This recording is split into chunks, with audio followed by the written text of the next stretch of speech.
নাম রিনা। আমি 23 বছরের এক তরুণী, কিন্তু ভাগ্যচক্রে বিধবা। প্রতি রাতে আমার 18 বছরের দেবর আকাশ আমার সেবা করত। একদিন আমার পায়ে সেবা করার সময় সে আমার সাথে এমন এক আচরণ করে যা শুনলে আপনারা অবাক না হয়ে পারবেন না। আমার যখন মাত্র 18 বছর বয়স, তখন বাবা মা আমাকে পাত্রস্থ করেছিলেন, কিন্তু বিয়ের কয়েক বছর যেতে না যেতেই আমার স্বামী পরলোক গমন করেন। স্বামীর মৃত্যুর পর আমার দেবর আমার সাথেই থাকতো। যখন আমার বয়স 20, তখন আমার স্বামীর বয়স ছিল 40। আমার বিয়েটা বেশ বয়স্ক একজনের সাথেই হয়েছিল। তিনি আমার চেয়ে বয়সে অনেক বড় ছিলেন। আমি এক দরিদ্র পরিবারের মেয়ে ছিলাম, তাই আমার বাবা মা ভেবেছিলেন যে আমার স্বামীর বয়স বেশি হলেও তার অগাধ সম্পত্তি আমার ভবিষ্যৎ সুরক্ষিত করবে। তারা তার অর্থ ও সম্পদ দেখেই আমার বিয়ে দিয়েছিলেন। বয়সের পার্থক্যটা বড় করে দেখেননি। কিন্তু বিয়ের পর স্বামীর সাথে কয়েক বছর কাটানোর পরেই তিনি হঠাৎ মারা যান। তার মৃত্যুর কারণ ছিল অতিরিক্ত মদ্যপানের ফলে লিভার নষ্ট হয়ে যাওয়া। আমার স্বামী দামি মদের শৌখিন ছিলেন এবং প্রায় বন্ধুদের সাথে বাড়ির বাইরে রাতভর আমোদ প্রমোদও মেতে থাকতেন। আমি সারাদিন বাড়িতে থেকে নিজের দায়িত্ব পালন করতাম। অনেক সময় আমার মনে হতো, আমার প্রতি যখন স্বামীর কোনো টান বা অনুভূতিই নেই, তাহলে তিনি কেন আমাকে বিয়ে করেছিলেন? বিয়ের পর তিনি কোনো দিন ভালোবেসে আমার সাথে দুটো কথা বলেননি। প্রথম দিনই সাফ জানিয়ে দিয়েছিলেন, দেখো রিনা, তোমার যত টাকার প্রয়োজন হয় আলমারি থেকে নিয়ে নেবে। বাইরের কোনো জিনিসের দরকার হলে বাড়ির চাকরকে বলবে, কিন্তু তুমি কখনো বাড়ির বাইরে যাবে না। আর একটা কথা মনে রাখবে, আমি কখন বাইরে যাচ্ছি বা ফিরছি এসব নিয়ে আমাকে কোনো প্রশ্ন করবে না। এটা আমার সম্পূর্ণ ব্যক্তিগত বিষয়। তখন আমার বয়স কম ছিল বলে স্বামীর কথার গভীরতা পুরোপুরি উপলব্ধি করতে পারিনি। আমি বুঝতে পারিনি যে তিনি কেবল বিয়ে করে সামাজিক দায়িত্ব পালন করেছিলেন, সংসারের প্রতি তার কোনো মনোযোগ ছিল না। এমন নয় যে তিনি আমার সাথে একেবারেই কথা বলতেন না, প্রয়োজনের ভিত্তিতে বলতেন, কিন্তু আমি তার স্ত্রী হিসাবে যে ভালোবাসা আর সঙ্গ পাওয়ার আশা করছিলাম তা কখনো পাইনি। ধীরে ধীরে যখন আমি এই শূন্যতা অনুভব করতে শুরু করি, তখন আমি আমার বাবা মায়ের সাথে বিষয়টা নিয়ে আলোচনা করেছিলাম। আমি তাদের বলেছিলাম যে আমি টাকা পয়সার স্বাচ্ছন্দ্য পেলেও স্বামীর ভালোবাসার সুখ পাইনি। আমার কথা শুনে বাবা মা আমাকে বোঝাতেন, দেখ মা, ভালোবাসার চেয়ে টাকা অনেক বেশি মূল্যবান। আমাদের বাড়িতে তুই তো দেখেছিস কি ভীষণ অভাব ছিল, তোদের আমি দুবেলা পেট ভরে খাওয়াতেও পারতাম না, কিন্তু যেখানে তোর বিয়ে হয়েছে সেখানে অন্তত অর্থের অভাব নেই। তোর ওই বড় ঘরে বিয়ে হয়েছে বলেই আজ আমরাও দুবেলা খেতে পারছি, তাই এসব ছোটোখাটো ব্যাপার নিয়ে মন খারাপ করিস না। তারা এসব বলে আমাকে সান্ত্বনা দিয়ে শ্বশুরবাড়িতে পাঠিয়ে দিত, কিন্তু আমার মনের কষ্টটা তারা কখনো বুঝতে চেষ্টা করেননি। টাকা পয়সা দিয়ে ভালো খাবার কেনা যায়, কিন্তু ভালোবাসা বা স্নেহ তো কেনা যায় না। তবে একটা বিষয় ভালো ছিল, আমার স্বামী বিয়ের পর থেকে আমার দরিদ্র বাবা মাকে প্রতি মাসে অর্থ দিয়ে সাহায্য করতেন। এজন্য আমি মনে মনে খুশি হতাম যে তিনি অন্তত আমার পরিবারের কথা ভাবেন, কিন্তু আমার প্রতি তার কোনো যত্ন বা দায়িত্ববোধ ছিল না। এভাবেই আমার জীবনটা একঘেয়েভাবে কেটে যাচ্ছিল। আমি ঘরের দায়িত্ব পালন করতাম আর তিনি বন্ধুদের সাথে আমোদ ফুর্তিতে ব্যস্ত থাকতেন। এভাবে কয়েক বছর কেটে যাওয়ার পর যখন আমার স্বামী হঠাৎ মারা গেলেন, আমি তখন একেবারেই একা হয়ে পড়ি। আমার এই অবস্থা দেখে আমার দেবর আকাশ আর বিদেশে ফিরে যায়নি। সে ছোট থেকেই বাইরে পড়াশোনা করত।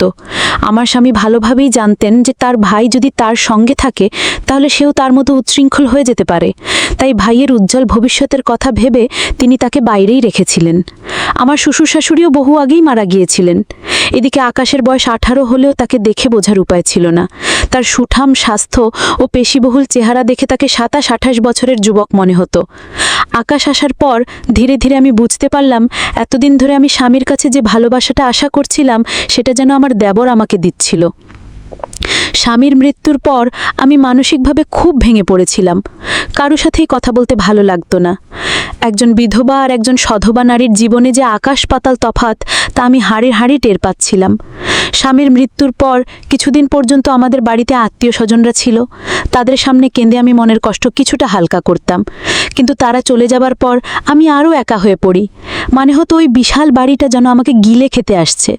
আমার স্বামী আমাকে ভালোবাসতেন না ঠিকই, কিন্তু তার সাথে থাকার একটা অভ্যাস হয়ে গিয়েছিল। আত্মীয়রা চলে যাবার পর একদিন সন্ধ্যায় আমি একটা সাদামাটা শাড়ি পরে ঘরের জানালার ধারে বসে বাইরে তাকিয়েছিলাম। তখন আকাশ দরজায় মৃদু শব্দ করে জিজ্ঞেস করল, বৌদি, ভেতরে আসতে পারি? তার কণ্ঠ শুনে আমি চোখের জল মুছে বললাম, হ্যাঁ, ভেতরে আয়। সে ঘরে এসে আমার পাশে বসলো, আমার হাত দুটো ধরে বলল, বৌদি, আমি জানি তুমি খুব একা বোধ করছো, কিন্তু চিন্তা করো না, আমি তোমাকে এই অবস্থায় ফেলে কোথাও যাব না। আমি সিদ্ধান্ত নিয়েছি বাকি পড়াশোনাটা এখান থেকেই শেষ করব। তার কথা শুনে আমি খুব আশ্বস্ত হলাম। মনে হলো, যাক, আমার কথা ভাবার মতো একজন তো আছে। সে প্রতিদিন সকালে আমার ঘুম ভাঙার আগেই আমার ঘরে এসে দেখে যেত আমি ঠিক আছি কিনা। মাঝে মাঝে আমার জন্য চাও বানিয়ে নিয়ে আসতো। যখনই সে অবসর পেত, আমার সাথে বসে ঘন্টার পর ঘন্টা গল্প করত, মজার কথা বলে আমাকে হাসানোর চেষ্টা করত। আমি যখন দুশ্চিন্তায় থাকতাম, আমার মাথায় যন্ত্রণা হলে সে আমার মাথা টিপে দিত। আমি তাকে বারণ করলে সে মায়াভরা কণ্ঠে বলতো, বৌদি, তোমার ওপর আমার কি কোনো অধিকার নেই?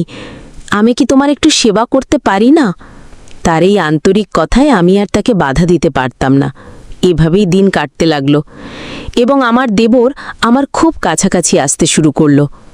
ধীরে ধীরে আমি বুঝতে পারছিলাম যে আকাশ আমার প্রতি অত্যন্ত যত্নশীল। এই অনুভূতিটা আমার ভেতরটাকে নাড়িয়ে দিচ্ছিল, কারণ আমি ঠিক এই ভালোবাসাটাই একদিন আমার স্বামীর কাছে চেয়েছিলাম। আকাশের সাথে যতই দিন কাটছিল, আমি ততই অজান্তেই তাকে পছন্দ করতে শুরু করেছিলাম। কিন্তু একটা সময় আমার মনটা এমনভাবে ভেঙে যাবে তা আমি কল্পনাও করতে পারিনি। আসলে দোষটা সম্পূর্ণ আমারই ছিল। আমি একবারও ভেবে দেখিনি যে আকাশ আমার চেয়ে বয়সে ছোট আর আমি তার চেয়ে বড়। আমি কি করে এত বড় একটা ভুল করতে যাচ্ছিলাম? তার আমার প্রতি শ্রদ্ধা, যত্ন আর ভালোবাসাকে আমি অন্য কিছু ভেবে বসেছিলাম। সে কি সত্যি আমাকে তার দাদার বিধবা স্ত্রী হিসেবে দেখত, নাকি এর পেছনে অন্য কোনো অনুভূতি ছিল? আমি তা বুঝতে পারছিলাম না। আমার খাওয়া দাওয়া থেকে শুরু করে শারীরিক সুস্থতা, সব কিছুর খেয়াল সে রাখত। এতে আমি তাকে অন্য চোখে দেখতে শুরু করি এবং তার প্রতি আমার প্রত্যাশা বাড়তে থাকে। স্বামীর মৃত্যুর পর দুশ্চিন্তার কারণে আমাকে নিয়মিত ওষুধ খেতে হতো। সেই ওষুধও আকাশ আমাকে নিজের হাতে খাইয়ে দিত। সে সবসময় বলতো, বৌদি, নিজের শরীরের যত্ন নাও, ঠিকমতো না খেলে তো শরীর আরও ভেঙে পড়বে। দাদাকে তো আমি হারিয়েছি, তোমাকে কোনোভাবেই হারাতে চাই না। তার মুখ থেকে এমন কথা শুনে আমি তাকে অন্যরকম ভাবতে শুরু করেছিলাম। আমার মনের অনুভূতিগুলো ভালোবাসার দিকে মোড় নিচ্ছিল। এভাবে প্রায় ৩-৪ মাস কেটে যাবার পর আমি আমার ১৮ বছরের দেবরের জন্য নিজেকে নতুন করে সাজাতে শুরু করেছিলাম। আমার স্বামী তো কখনো আমার দিকে সেভাবে তাকায়নি, তাই আকাশের কাছ থেকে এত যত্ন পেয়ে আমি তাকে মন দিয়ে ফেলেছিলাম। পরিস্থিতি এমন হয়েছিল যে আকাশ আমার সামনে এলেই আমি লজ্জায় লাল হয়ে যেতাম। তাকে আকর্ষণ করার জন্য আমি সুন্দর করে সেজেগুজে থাকতাম। আমি সেজে থাকলে সে বলতো, বৌদি, তুমি এভাবেই সেজেগুজে হাসি খুশি থেকো, আমি তোমাকে সব সময় হাসি খুশি দেখতে চাই। সে বুঝতেও পারেনি যে আমি তাকে ভালোবেসে ফেলেছি। আমার দেবরের স্নেহ আর ভালোবাসা পাওয়ার জন্য আমি ভুল পথে হাঁটতে শুরু করেছিলাম। তার সান্নিধ্য পাওয়ার আশায় আমি নানা ছলনার আশ্রয় নিতে শুরু করেছিলাম। সে আমার যত্ন নিত, কিন্তু সেটা শ্রদ্ধার ছিল, আমি যা ভাবছিলাম তা নয়। তার পবিত্র যত্ন আর ভালোবাসাকে আমি ভুল বুঝতে শুরু করেছিলাম। সেদিন আমি মনে মনে ঠিক করলাম, অনেক হয়েছে লুকোচুরি, এবার আমি তাকে সরাসরি আমার মনের কথা জানাবো যে আমি তাকে ভালোবাসি এবং তার সাথেই বাকি জীবনটা কাটাতে চাই। সেদিন আকাশ বাড়ি ফিরলে আমি ইচ্ছে করে অসুস্থতার ভান করলাম। বললাম, আমার সারা শরীরে খুব ব্যথা, আমি বিছানা থেকে উঠতেও পারছি না। আমার উদ্দেশ্য ছিল তার মনোযোগ আকর্ষণ করা। আমি যখন তাকে ব্যথার কথা বললাম, সে রান্নাঘর থেকে এক বাটি তেল গরম করে নিয়ে এলো। ঘরে এসে বলল, বৌদি, তুমি শান্ত হয়ে শুয়ে থাকো, আমি তোমার পায়ে মালিশ করে দিচ্ছি, দেখবে ব্যথা কমে গেছে। আমি মনে মনে খুব খুশি হলাম। ভাবলাম, সে যখন আমার সেবা করবে তখন নিশ্চয়ই আমার প্রতি আকৃষ্ট হবে। আমি তাকে নিজের দিকে টানার জন্য আগে থেকে সেজেগুজে প্রস্তুত ছিলাম। আকাশকে দেখি আমি কাতর স্বরে বললাম, আমার শরীরে খুব যন্ত্রণা হচ্ছে, তুমি যদি একটু সেবা করে দাও তাহলে খুব আরাম পাবো। আমার এই মিথ্যে কষ্ট দেখে সে আমার পাশে বসে আমার পায়ে আলতো করে তেল মালিশ করতে লাগলো। তার স্পর্শে আমার ভীষণ আরাম হচ্ছিল এবং আমি মনে মনে অন্য এক জগতে হারিয়ে যাচ্ছিলাম। আমি ঠিক করে ফেলেছিলাম আর দেরি না করে এবার তাকে আমার মনের কথাটা বলেই ফেলবো। কিন্তু ঠিক সেই মুহূর্তে আমার পায়ের তলার মাটি যেন সরে গেল। আমার 18 বছরের দেবর আমার পায়ে মালিশ করতে করতে মৃদু হেসে আমার দিকে তাকালো। তারপর মাথা নিচু করে বলল, বৌদি, আমি তোমাকে একটা কথা বলতে চাই। অনেক দিন ধরেই ভাবছি কথাটা তোমাকে বলবো। তার কথা শুনে আমি উত্তেজনায় অপেক্ষা করছিলাম। ভাবছিলাম সেও নিশ্চয়ই আমাকে ভালোবাসে এবং সেটাই এখন বলবে। সে আমার দিকে তাকিয়ে মুচকি হাসছিল। তখনই আকাশ আমাকে বলল, বৌদি, আমি যে কথাটা বলবো সেটা শুনে তুমি রাগ করবে না তো? আমিও তার দিকে তাকিয়ে মৃদু হেসে বললাম, না না, রাগ করব কেন? তোর যা বলার আছে মন খুলে বল। আমি তো তোর মনের কথা শোনার জন্যই অপেক্ষা করছি। তখন আকাশ বলল, বৌদি, আমি পিয়া নামের একটি মেয়েকে খুব ভালোবাসি এবং তাকে বিয়ে করতে চাই। কিন্তু তোমার অনুমতি ছাড়া আমি তাকে বিয়ে করতে পারবো না, কারণ আমি তোমাকে মায়ের মতো শ্রদ্ধা করি, তাই আমি তোমার এত যত্ন নিই। মায়ের মতো বৌদির আশীর্বাদ না পেলে আমি আমার পছন্দের মেয়েকে বিয়ে করতে পারবো না। আমি মন থেকে তোমার আশীর্বাদ চাই। তার মুখ থেকে এই কথাগুলো শোনার পর আমার মাথা ঘুরে গেল। আমি কিছুক্ষণের জন্য স্তব্ধ হয়ে গেলাম। লজ্জায় আমি বুঝতে পারছিলাম না যে আমি আকাশের সাথে কিভাবে চোখ মেলাবো। আমার মুখ লাল হয়ে গেছিল। আমি স্বপ্নেও ভাবতে পারিনি যে আকাশ আমাকে মায়ের মতো মনে করে আমার সেবা যত্ন করত, আর আমি তার সেই পবিত্র ভালোবাসাকে ভুল বুঝেছিলাম। তার কথা শুনে আমার চোখ দিয়ে জল গড়িয়ে পড়ল। আমার চোখে জল দেখে সে তাড়াতাড়ি আমার চোখের জল মুছে দিয়ে বলল, বৌদি, তুমি কাঁদছো কেন? তুমি কি চাও না আমি পিয়াকে বিয়ে করি? আমার কোনো কথা যদি তুমি কষ্ট পেয়ে থাকো তাহলে আমাকে ক্ষমা করে দিও। তখন আমি তার কাঁধে হাত রেখে জোর করে হেসে বললাম, আরে পাগল, আমি তো খুশিতে কাঁদছি। আমার দেবরটা তো অনেক বড় হয়ে গেছে। তুই যখন বিয়ে করে তোর বউকে বাড়িতে নিয়ে আসবি তখন হয়তো আমাকে আর আগের মতো ভালোবাসবি না, আমার এত যত্ন করবি না, এই ভেবেই হয়তো আমার চোখে জল এসে গেছে। আকাশ তখন আমার হাতটা ধরে বলল, বৌদি, এমনটা কখনোই হবে না। আমি তোমাকে আমার মায়ের আসনে বসিয়েছি। ছোটবেলায় বাবা মারা যাবার পর মা খুব একা হয়ে গিয়েছিলেন, তখন দাদা মায়ের খুব খেয়াল রাখত। আমি দাদার কাছেই শিখেছি। তুমি ছাড়া তো আমার আর কেউ নেই বৌদি। তোমার কিছু হয়ে গেলে আমি তো একেবারে একা হয়ে যাব। তাই আমি তোমাকে কোনোভাবেই কষ্ট দেব না। এই জন্য তোমার অনুমতি নিতে এসেছি। আমি কি আমার পছন্দের মেয়েকে বিয়ে করে এই বাড়িতে আনতে পারি?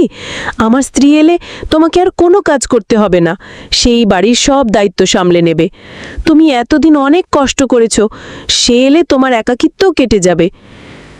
তার কথা শুনে আমার নিজেরই খুব লজ্জা করছিল। আমি যে ছেলেটির কাছে অন্য কিছু পাওয়ার আশায় এত ছলনা করেছিলাম, সে তো আমাকে তার মায়ের সম্মান দিয়েছিল। সেদিন আমি নিজের ভুল বুঝতে পেরে মনে মনে প্রতিজ্ঞা করলাম যে আমি আর কখনো আমার দেবরকে সেই ভুল চোখে দেখব না।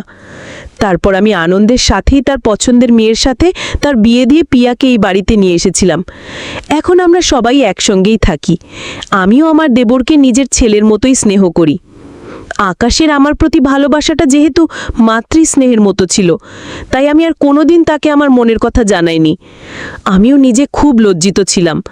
আমি বুঝতে পেরেছিলাম যদি ভুল করে আমি তাকে আমার অনুভূতির কথা বলে দিতাম তাহলে সে হয়তো আমাকে ছেড়ে চলে যেত।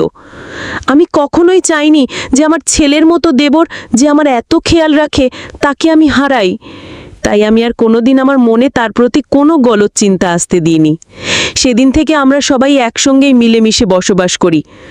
ভালোবাসা তো নানা রকমের হয়। মায়ের সাথে ছেলের ভালোবাসা, স্বামীর সাথে স্ত্রীর ভালোবাসা, ভাইয়ের সাথে বোনের ভালোবাসা।